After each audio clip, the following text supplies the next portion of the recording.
Greetings and bienvenue, Midnight Crew. Thank you for returning to this broadcast, and welcome to new viewers joining us for the first time.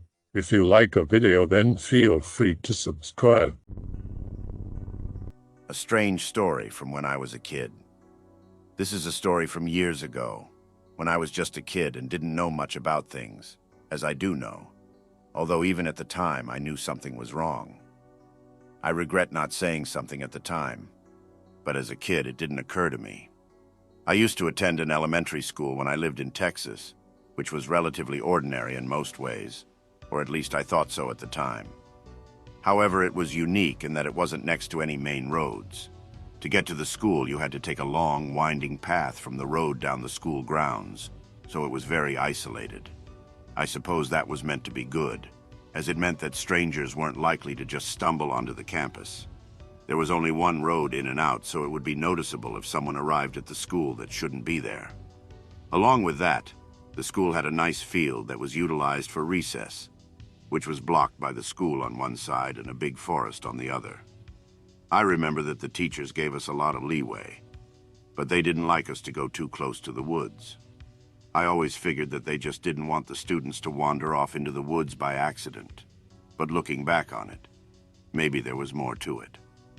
I remember having a teacher that I'll just call Mrs. Ladysmith, not her real name obviously, who was a favorite of mine. She was very sweet and patient with us, and I remember that she was very lax with us at recess. There was one day where me and a couple of other students got close to the edge of the forest, while Mrs. Ladysmith wasn't paying attention. We knew that they had these huge trees that contained weird fruit. I always called them crab apples, although to be honest, I never really knew what they were. I was always tempted to try one, but I didn't want to get sick, so I always chickened out. This time, we were messing around like kids usually do when one of these fruits rolled out from the forest. It wasn't uncommon to see them fall from the tree, but this one definitely came from inside the trees and shot toward us, rolling quickly on the ground.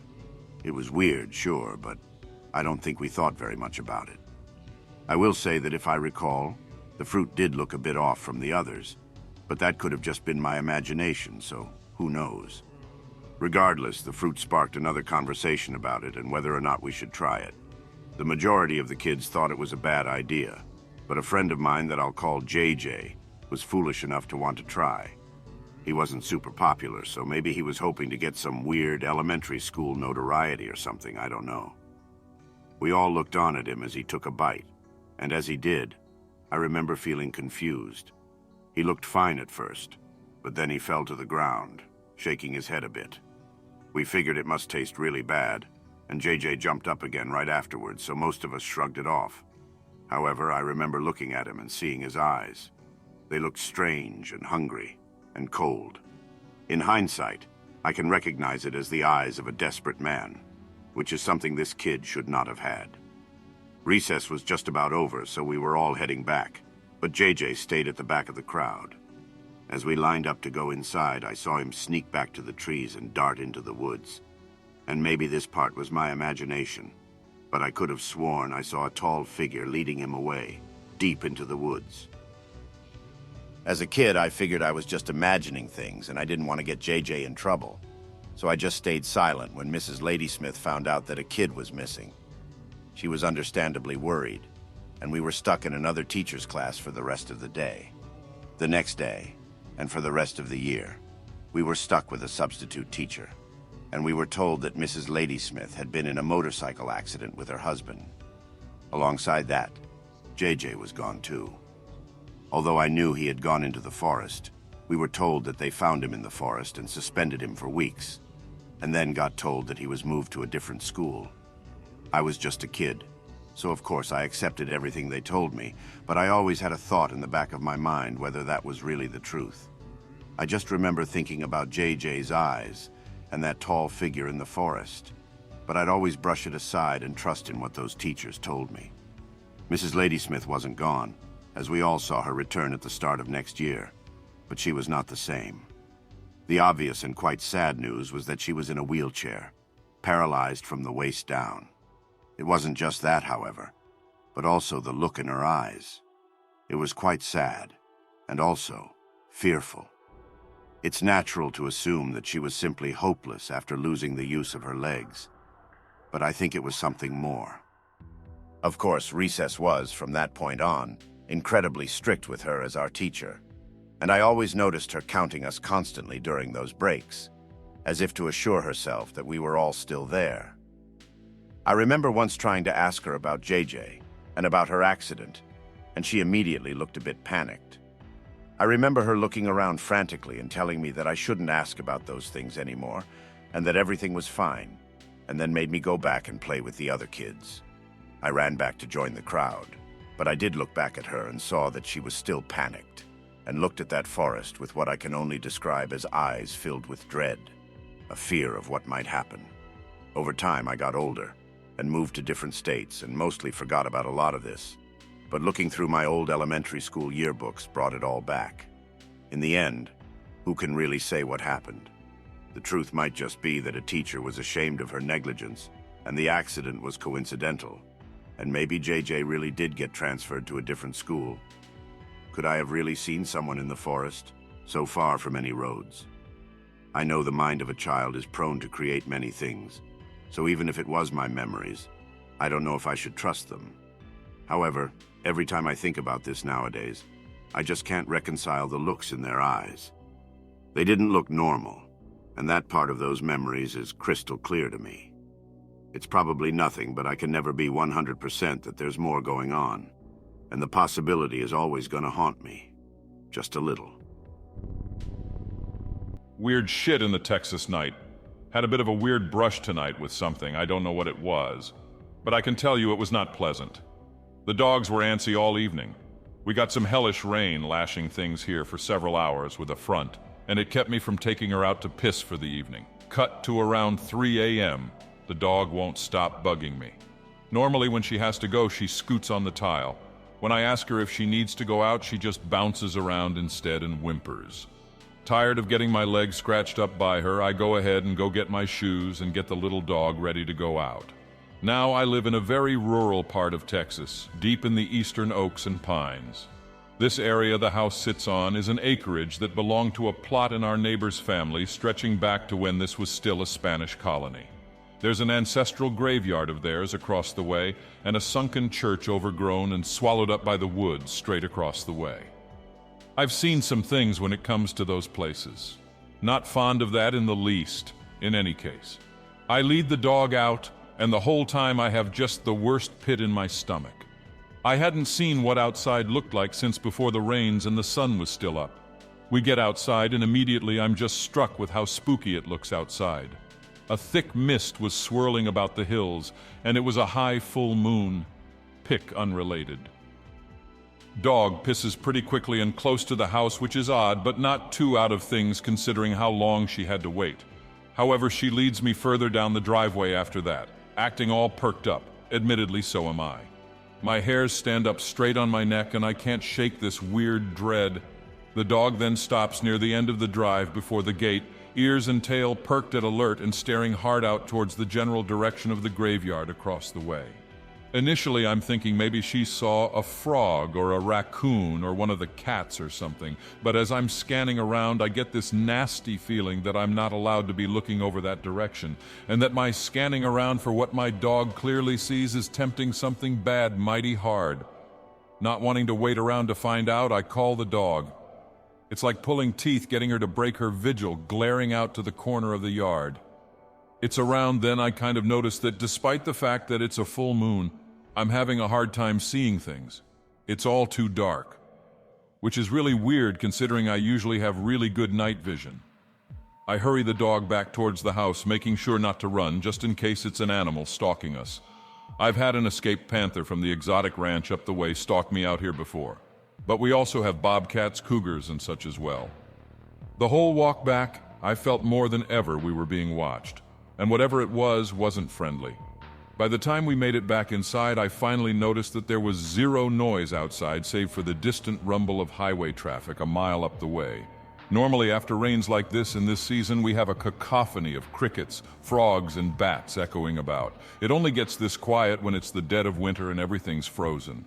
Anyways, I have no clue what really happened. Maybe it's just some late-night heebie-jeebies. Figured it might be a good thing to share with you a lot. Be me. Christmas break, but coming back from spending New Year's with my girlfriend's family in Houston, Texas. New Year's Eve was fun, and the day has passed. It's right before midnight when I decide to pack up and head out. My girlfriend decided to leave with me to come back to town, tried to stop at a Buc-ee's, Texas Superiority gas station, to get gas and snacks before hitting Interstate 10 for the ride home. I don't want to use toll roads since I'm not from Houston and don't know the system.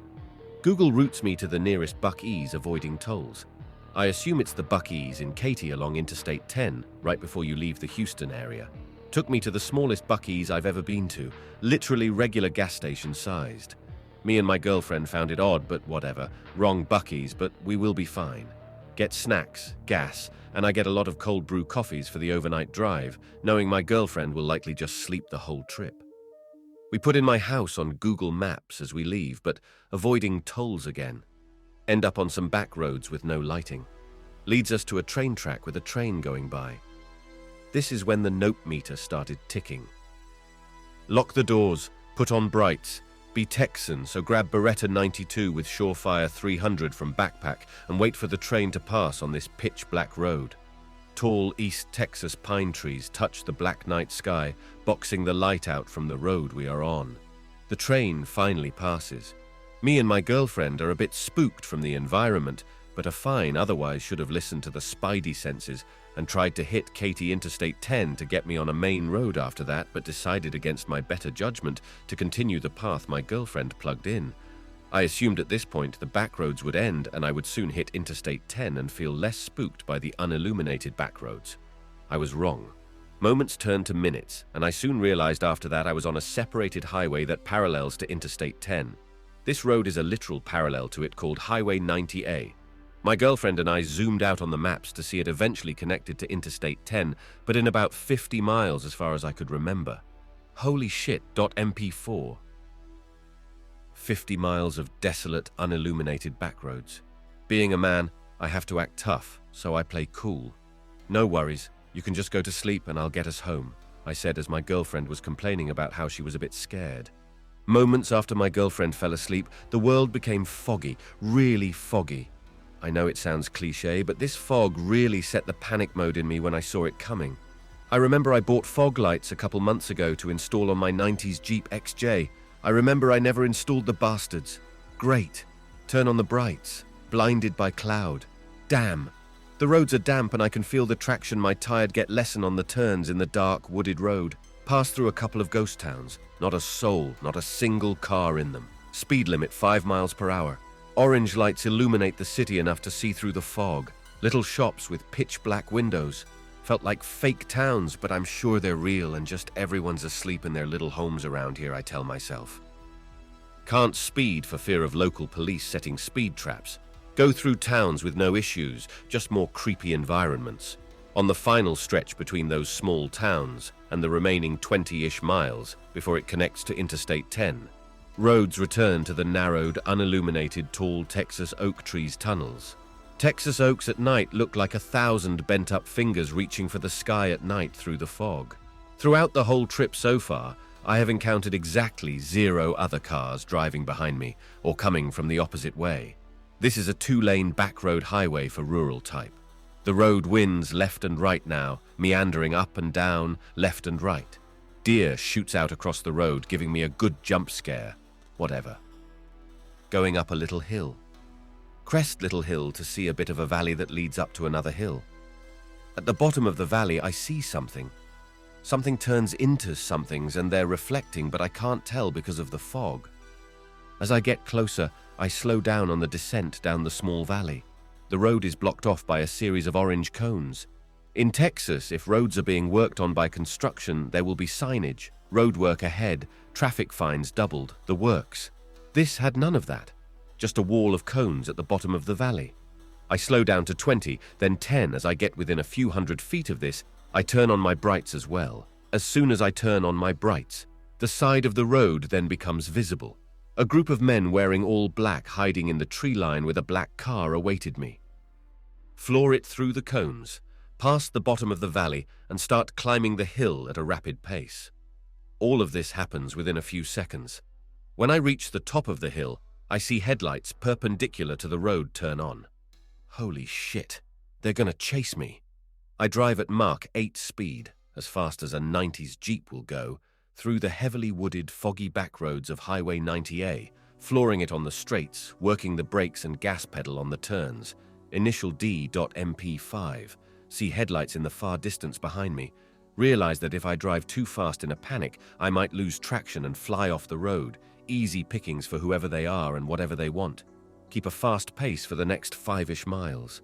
Hills and turns leave the headlights in and out of my mirror, but still there. When the headlights started chasing me, it was a single light because of the distance Jeep. You may go fast, but I can go anywhere. In this instance, I wish I could go fast. A single light becomes a pair of headlights, slowly but surely getting closer and closer to me. Start panicking again. I had already put my Beretta on at the train tracks. Thank you, Trek's armed sidecar. Despite having a full-size handgun with a weapon light, it's still not something I'd like to dance with. Escape and evade conflict is always the better option. But the headlights are drawing nearer and nearer. My girlfriend somehow remained asleep during all this insane driving.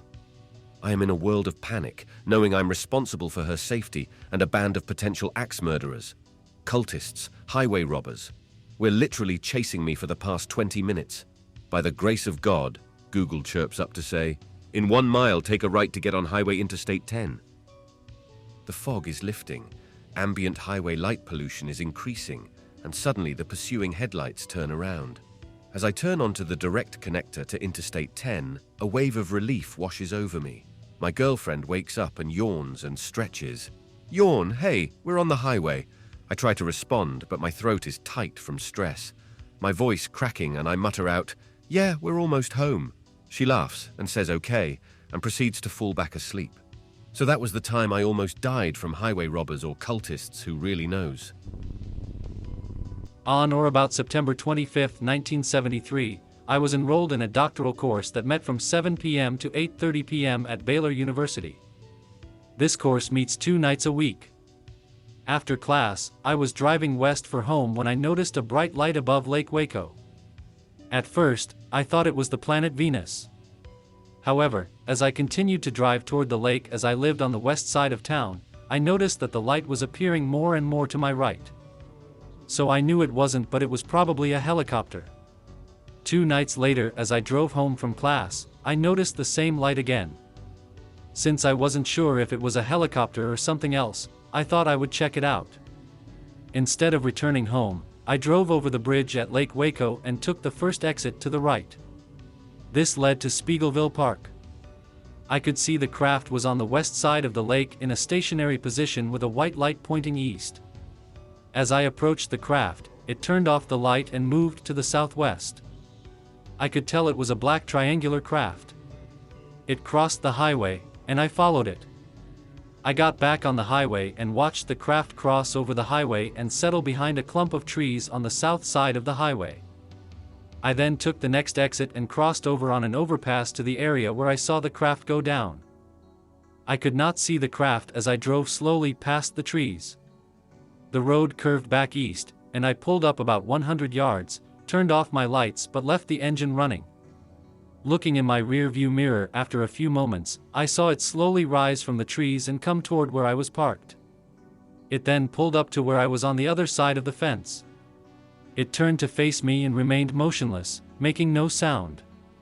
It was on the other side of what appeared to be a telephone line about 10 feet above it.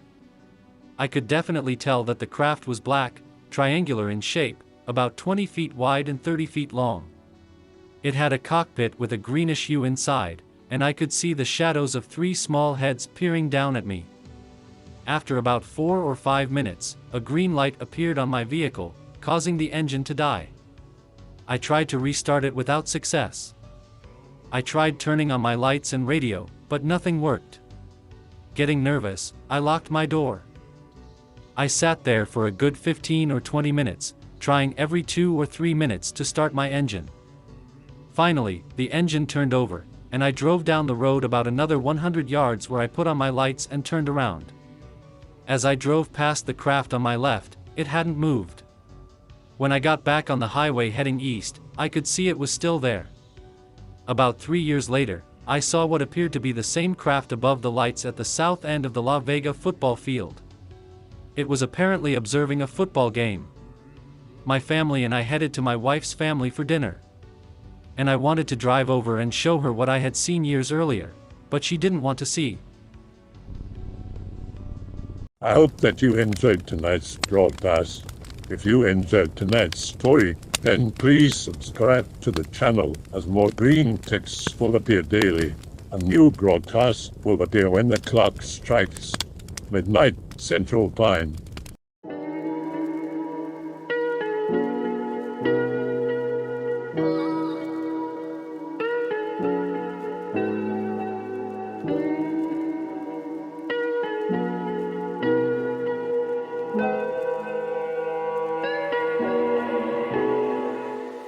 Remember to check out the Odyssey page in the description for a second archive of the channel's videos. There's also a Rumble archive as a backup.